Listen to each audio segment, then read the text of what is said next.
Decoding, receiving, and interpreting a message.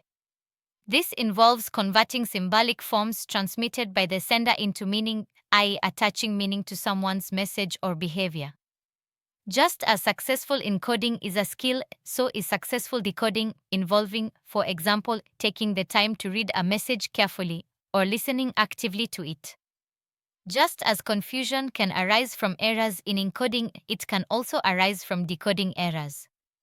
This is particularly the case if the decoder does not have enough knowledge to understand the message. Similarly, if the receiver has some disabilities, e.g., cannot see or hear clearly, it can be an impediment to the communication process. Receiver, the destination of a message.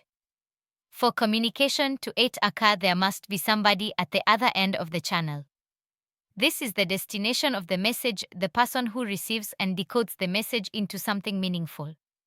Your message is delivered to individual members of your audience.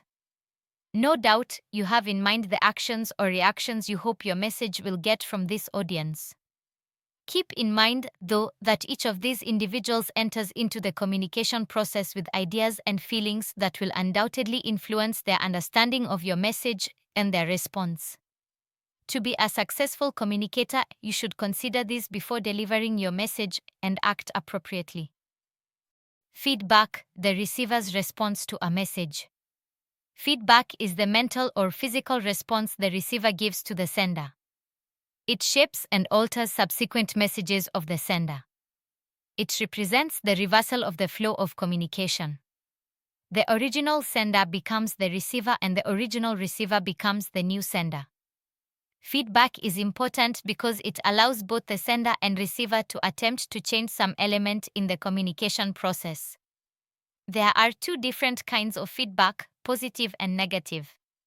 Generally, positive feedback from the receiver usually encourages the communication behavior in progress, while negative feedback usually attempts to change the communication or even terminate it. Feedback may also be immediate or delayed. It may also be zero feedback in the absence of a response from the receiver. Feedback through body language is perhaps the most important source of clues to the effectiveness of your communication. By watching the facial expressions, gestures, and posture of the person you are communicating with, you can spot 1. Confidence levels. 2. Comprehension or lack of understanding. 3. Level of interest. 4. Level of engagement with the message. 5. Truthfulness or lying/dishonesty. As a speaker, understanding your listener's body language can give you an opportunity to adjust your message and make it more understandable, appealing, or interesting. As a listener, body language can show you more about what the other person is saying. You can then ask questions to ensure that you have indeed understood each other. In both situations, you can better avoid miscommunication if it happens. Noise, the barrier to effective communication. Noise is any factor in the communication process that distorts the intended message. It results in the receiver getting a different message than what was sent. There are various types of noise, including 1. Physical/literal/mechanical noise. The distortion of meaning occurring in the communication process which is not intended by the sender but which affects the reception of the message-carrying signals and their clarity. This can be caused by factors such as power supply, temperature, a physical barrier, e.g., a person standing in front of the TV that stops you from viewing, loud sounds around you while you are trying to hold a conversation, failure of the machine being used, e.g., computer breakdown, etc. 1. Semantic noise. Impediment in terms of codes, linguistic, cultural, personal, psychological, etc. These are distortions in meaning originating from the sender and/or the receiver.